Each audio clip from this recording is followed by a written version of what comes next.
Hi guys, welcome back to Sai Krittika channel. అందరూ ఎలా ఉన్నారు? బాగున్నారా? మేమైతే చాలా బాగున్నాం. మీరు కూడా బాగుండాలని మనస్ఫూర్తిగా కోరుకుంటున్నాను. ఇది వచ్చేసి సండే వ్లాగ్ అండి. ఆ రోజు మార్నింగ్ మా వారైతే మటన్ అయితే తీసుకొచ్చారు. దానిలో కాంబినేషన్గా అయితే రసం అయితే పెడుతున్నాను. ఇప్పుడు ఒక బౌల్లో వాటర్ అయితే తీసుకున్నానండి. అందులోనే నిమ్మకాయంత సైజు చింతపండు, 2 ఆనియన్స్ అయితే మిడిల్‌లో అయితే కట్ చేసి అయితే వేసుకున్నానండి. ఒక టమాటా కూడా కట్ చేసి అయితే వేసుకున్నాను. అందులోనే చిటికెడంత పసుపు, తగినంత సాల్ట్, కొంచెం అయితే కారం, ఒక స్పూన్ షుగర్ కూడా అయితే వేసుకున్నానండి. షుగర్ వేసుకుంటే టేస్ట్ బాగుంటుందని చెప్పి అయితే వేసుకుంటాను నేను. ఇప్పుడైతే స్టవ్ అయితే వెలిగించి రసం అయితే పెట్టేశానండి. రసం అయితే మరుగుతుంది. అలాగే ఒక పక్కన రైస్ అయితే కూడా కడిగి పెట్టేశాను. రైస్ కూడా అయితే ఉడికిపోయిందండి.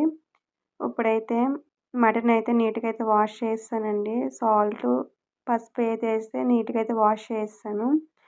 ఇప్పుడైతే మటన్ కర్రీలోకి అయితే మసాలా అయితే ప్రిపేర్ చేస్తున్నాను. చెక్క, లవంగం, ఇలాచి, అల్లం వెల్లుల్లిపాయలు, ధనియాలు, జీలకర్ర అయితే వేసుకొని మెత్తగా అయితే మిక్సీ అయితే పట్టాలి.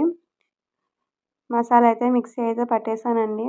ఈ మసాలా కనుక వేసుకున్నామంటే కర్రీ అయితే చాలా టేస్టీగా ఉంటుంది. గ్రేవీ కూడా ఎక్కువ వస్తుందండి. ఇప్పుడు కర్రీ కోసం అయితే ఒక పెద్ద సైజు ఆనియన్ అయితే కట్ చేసి పెట్టుకున్నాను. ఇప్పుడైతే స్టవ్ అయితే వెలిగించుకొని కుక్కర్ అయితే పెట్టుకున్నాను. అందులోనే తగినంత ఆయిల్ కూడా వేసుకొని ఆయిల్ అయితే హీట్ ఎక్కిన తర్వాత ఆనియన్స్ కూడా వేసుకొని బాగా అయితే ఫ్రై చేసుకోవాలి. ఈరోజు సండే స్పెషల్గా మీరేం కర్రీ వండుకున్నారో కామెంట్ అయితే చేయండి. ఇప్పుడైతే ఆనియన్స్ అయితే వేస్తున్నాను. ఆనియన్స్ కూడా ఫ్రై చేస్తాను.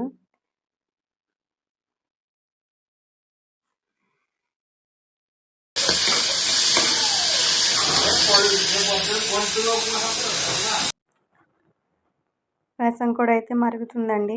రసం కూడా తాలింపు అయితే వేయాలి. ఇప్పుడైతే ఆనియన్స్ అయితే బాగా అయితే ఫ్రై చేసుకున్నాను. ఆనియన్స్ బాగా బ్రౌన్ కలర్ వచ్చే వరకు ఫ్రై చేసుకున్న తర్వాత ముందుగా మిక్సీ అయితే పట్టుకున్నాం కదండి మసాలా, అది అయితే 2 స్పూన్లు అయితే వేసుకుంటున్నాను. ఆ మసాలా కూడా పచ్చివాసన పోయేంత వరకు అయితే బాగా అయితే ఫ్రై చేసుకోవాలి. మసాలా బాగా ఫ్రై అయితే టేస్ట్ కూడా బాగుంటుందండి. ఇది బాగా ఫ్రై అయిపోయిన తర్వాత ముందుగా వాష్ చేసి పెట్టుకున్న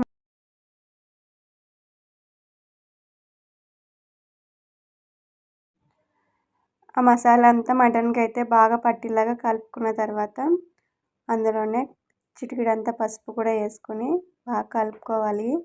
మీ టేస్ట్ తగ్గట్టు సాల్టు, కారం ఎంత తింటారో అంత అయితే మీరైతే కారం అయితే వేసుకోండి. నేనైతే 2 స్పూన్ల కారం అయితే వేస్తున్నాను. నేనైతే కొంచెం కారమే తక్కువగానే వాడతానండి. ఎందుకంటే పిల్లలు ఉన్నారు కాబట్టి కొంచెం స్పైసీ తక్కువగానే వేస్తాను. ఇప్పుడైతే కారం వేసుకున్న తర్వాత బాగా అయితే కలుపుకోవాలి. ఈ మసాలాలంతా మటన్కి అయితే బాగా పట్టే వరకు అయితే కలుపుకోవాలండి. ఈరోజు మీరేమి స్పెషల్ చేసుకున్నారో నాకు కామెంట్ సెక్షన్లో కామెంట్ అయితే చేయండి. ఈరోజు సండే కదండి, లేచినాడు కొంచెం లేట్ అయితే అయ్యింది. లెగిసి బ్రేక్ఫాస్ట్ చేసి ఫ్రెష్ అయిపోయి ఇంట్లో పనులన్నీ చేసుకున్నప్పటికీ 12 అయితే అయిపోయిందండి. ఇప్పుడు టైం వచ్చి 12:30 అయితే అవుతుంది. ఇప్పుడైతే ఫాస్ట్గా వంట అయితే చేసేస్తాను. ఇప్పుడైతే మసాలా మటన్లో అయితే బాగా మగ్గిపోయిందండి. ఇప్పుడు అందులోనే కాస్తంత వాటర్ వేసి బాగా కలుపుకొని కుక్కర్ అయితే పెట్టేశాను. ఒక వేడి విజిల్స్ అయితే సరిపోతుందండి. మటన్ అయితే బాగా ఉడికిపోయింది. ఇప్పుడు కర్రీ అయితే అయిపోయిందండి. ఇప్పుడైతే రసంలోకి అయితే తాలింపు అయితే వేస్తున్నాను. ఒక బౌల్ అయితే తీసుకొని అందులోనే కాస్తంత ఆయిల్ అయితే వేసుకున్నాను. తాలింపు కావాల్సినవన్నీ తీసుకున్నాను. అంటే జీలకర్ర, ధనియాలు, వెల్లుల్లిపాయలు, కరివేపాకు, ఎండుమిర్చి అయితే వేసుకొని బాగా అయితే ఫ్రై చేసుకుంటున్నాను. ఇవి బాగా ఫ్రై అయిపోయిన తర్వాత రసం అయితే తాలింపు అయితే వేసుకుంటాను. మటన్ కర్రీలోకి రసం కాంబినేషన్ అయితే చాలా బాగుంటుంది కదండి. మీరు ఎప్పుడైనా ట్రై చేస్తే నాకు కామెంట్ అయితే చేయండి. రసం అయితే బాగా మరిగిందండి. ఇప్పుడైతే తాలింపు అయితే వేసేసుకుంటాను.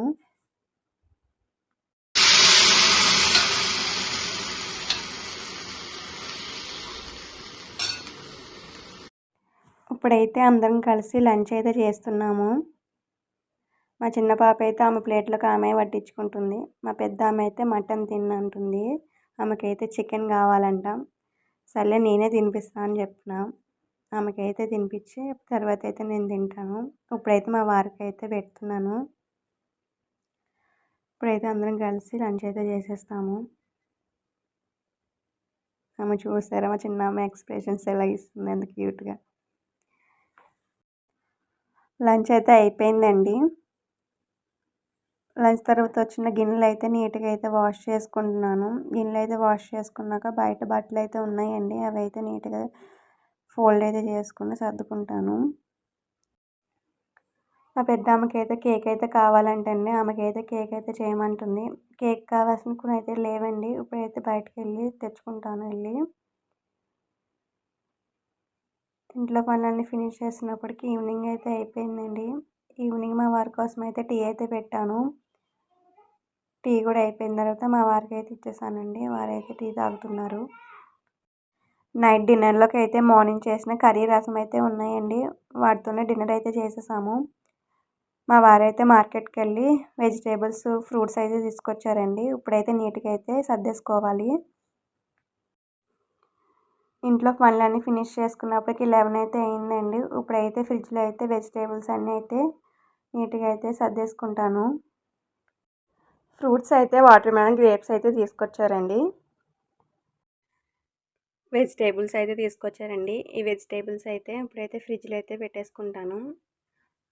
ఆకుకూరలు అయితే ఏం తీసుకురాలేదండి. కొత్తిమీర, కరివేపాకు అయితే తీసుకొచ్చారు. ఇప్పుడైతే నీట్‌గా కట్ చేసుకొని బౌల్స్‌లో అయితే పెట్టేసుకుంటాను. అలాగైతే పాడవకుండా ఎక్కువ రోజులైతే వస్తాయండి. ఇప్పుడు నైట్ అయితే 11 అవుతుందండి. మా పిల్లలైతే ఇంకా పడుకోలేదు. నన్నైతే పిలుస్తున్నారు రా అమ్మ పడుకుందామని. ఇప్పుడైతే ఇవన్నీ సర్దేసుకొని నేనైతే పడుకోబెట్టాలి వెళ్ళి. చిన్నామె అయితే నేను ఉంటేనే పడుకుంటుందండి. లేకపోతే పడుకోదు. కొత్తిమీర అంతా వెనక ఉన్న కాళ్ళన్నీ కట్ చేసేసుకొని అందులో పండిపోయినవి ఏమైనా ఉంటే తీసేసుకొని బాక్స్లో అయితే పెట్టేసుకుంటాను. మా పిల్లలైతే వచ్చారండి. రామ్మ పడుకుందాం దా అంటుంది చిన్నామె. నేను వస్తాను ఇల్లమ్మ అని చెప్తున్నాను.